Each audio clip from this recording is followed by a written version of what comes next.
Hey, what's up, everybody? I'm DJ Sixsmith. Welcome to Sit Down. Ken Rodgers is here with us. Al Davis versus the NFL, his brand new documentary. Ken, really nice to meet you. How are you? I'm doing great. Thanks for having me.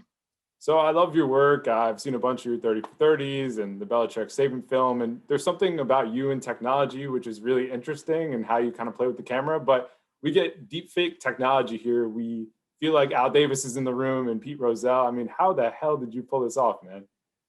Well, partly by necessity, right? Because Al Davis and Pete Rozelle are no longer with us.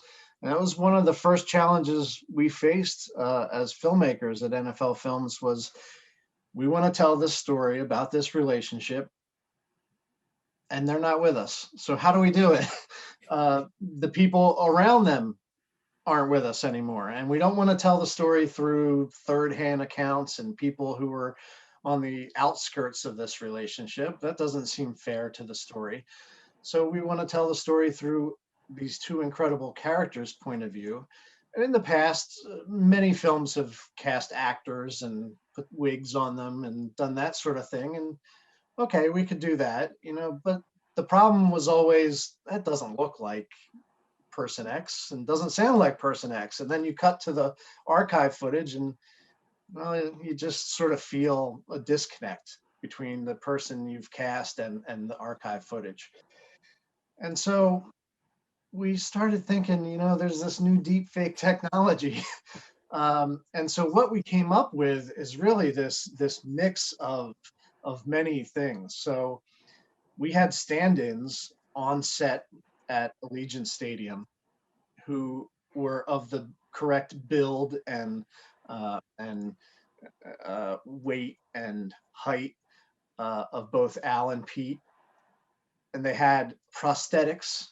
We had Hollywood prosthetics people come in and put the correct hair and neckline of each man on. So that was step two.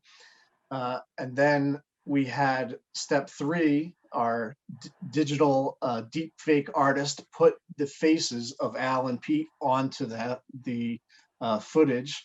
That was step three.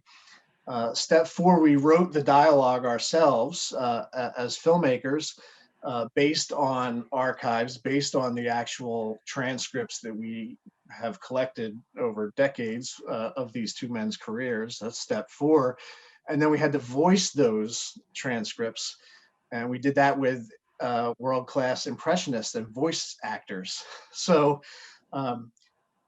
5 parts were really taken and put together to create these characters that you see on screen. Very technically complicated, more complicated than I've ever done in a sports documentary. Usually you interview people and you edit together a great documentary story. This was a lot more special effects than usually happens on a sports documentary, for sure. I think it's amazing how you and the team pulled it off. And I mean, that's just one part of this documentary. The story itself is super interesting as well. And listen, the Al Davis story has been told, and we know a bunch about Pete Rozelle, but there's so many different twists and turns to their story together, their story individually. What were the biggest challenges in just doing this documentary in general, just from a plot perspective and the storyline? Not going crazy about how insane the truth was. I mean, the reality of what went on in the 80s blew my mind so much that it was hard to pick which sections to keep in the film and which sections to cut out. There really was, this film could be 4 hours because there were so many little details in the trials between these two that were fascinating. I don't want to give too much away, but when a owner of an NFL team has a heart attack on the stand testifying against another NFL owner and then sues that NFL owner, meanwhile a third NFL owner is accusing the first NFL owner of threatening them physically to do physical harm to him, while they're meanwhile in a lawsuit against the commissioner of that league, all talking about it on the courtroom steps every day. I mean, if it happened today, Twitter would explode. It's amazing that this happened. I can't imagine it happening today. And it did happen. And when you look back at the footage and you see the news reports, you say, wait, is this real? I missed this. And as someone in their late 30s, in 1980s, I guess I was, watching the A Team or something, because I missed all this. And it's amazing to see it and say, wow, I must have been watching something else at the time. Yeah, I mean, even if people remember this story, there's so much to unpack with it that I'm glad you went into it. And even with Al Davis's story, because so much of him can just be boiled down to this caricature and everything about winning and how important that was to him. But you really peel back the layers and how he became the man that he was, and even some of his early stages in the AFL and how that influenced him. So, what was most important about Al's story, just not only as an influential figure, but really a revolutionary figure in the history of the NFL? Yeah, a lot of people think that the image of the Raiders is one of uncaring, because they were the rebels, and Al certainly was, sort of an outlaw, um, and they were known as the team that would beat you up in the '70s. I certainly knew that. That's the image of the Raiders that I grew up with, and all of us understood that. But Al Davis wasn't an uncaring man. He cared about his team and the brand of the Raiders so much, and he was so loyal to his players that his players loved him more than I can remember any players loving any owners at the time from any sport. He garnered that awe that no owners did at the time. He had been a head coach, a scout, a GM, the commissioner of a league, the AFL. He forced the merger between the AFL and the NFL to create the modern game. I mean, he had so much respect in the game that he wasn't the bad guy, even though he liked to play the bad guy. He was very, very well respected. He didn't smoke, he didn't drink. He wasn't the rebel that many people would like to cast him as. He just didn't like authority. He liked to do things the way he wanted to do them. Rebellious, yes. Bad guy, no. Well, Pete Rozelle represented that authority, and I thought he did a great job of just giving a snapshot of who he was, not only as a commissioner, but just as a person. So when it comes to his story, we obviously find out how the two in Davis and Rozelle were diametrically opposed in so many different ways. But to you, what was most interesting about Pete Rozelle, especially from the footage of him just talking about everything and really even just the toll all this stuff took on him personally? It did. It took a large toll, personally, physically, mentally, emotionally.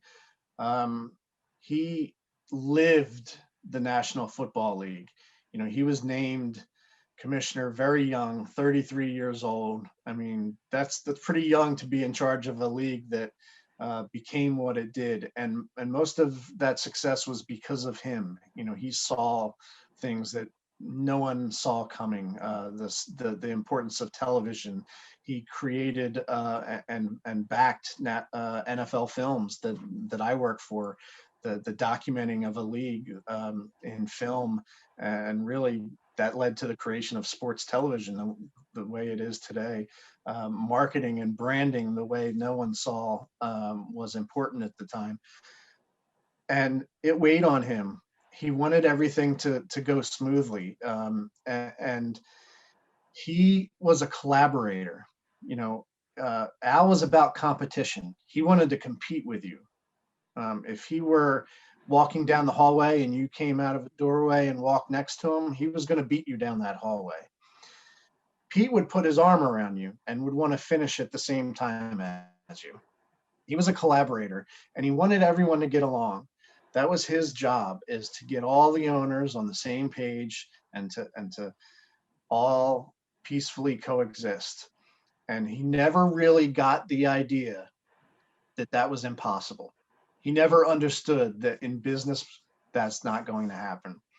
And if it wasn't Al, it would be something else. And he admitted it in his press conference when he retired that, I thought I could get everything wrapped up in a neat bow, but I've realized it's just not going to happen. And I think it's a lesson to all of us that even this man with all this success didn't think he was doing a good enough job. He was up at night thinking he wasn't doing a good enough job. He's the greatest commissioner in the history of sports, American sports.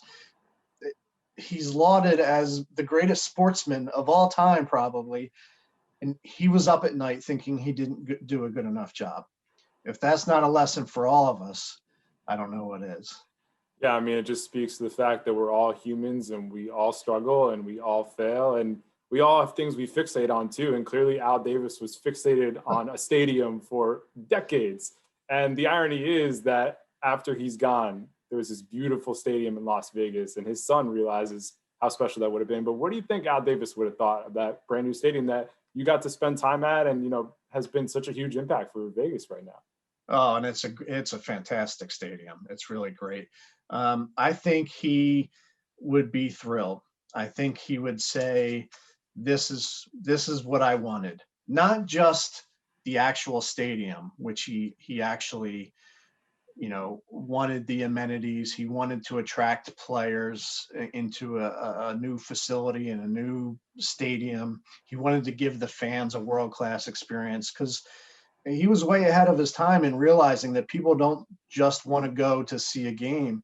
When you go to a football game or any sports event now, you go to see the architecture and the experience, to eat the different food, to see the artwork. I mean, it's a whole experience of going to the stadium or ballpark other than the game. It's an event. I mean, it really is a communal event to go to a football game now. Um, he foresaw that, but he also wanted the team to feel like it was home, that it was settled, that there was no reason to look elsewhere. And there always was a sense that he was looking to go elsewhere. To get the stadium thing settled wasn't just about the stadium, it was to feel settled. And the franchise is settled now, and I think the new generation, Mark Davis, his son, and the new commissioner, Roger Goodell, solve the problems of the old generation. Alan Pete's war is now finally over with Allegiant Stadium being built in Las Vegas. And I think it represents the end of hostilities between Al and Pete. And we try to represent that at the end of the film visually by having Al and Pete come together. The deep fake figures meet at the end of the film. And we did that on purpose to sort of try to tie a bow on their relationship and let the relationship end on a high note rather than on the bitterness that existed when the end of their careers came. Yeah, I love how you and the rest of the team did that. I think it was a perfect place to leave it. So, Ken, thank you so much. Really enjoyed the film, and best luck with everything going forward, right? All right, I appreciate. Thanks for having me.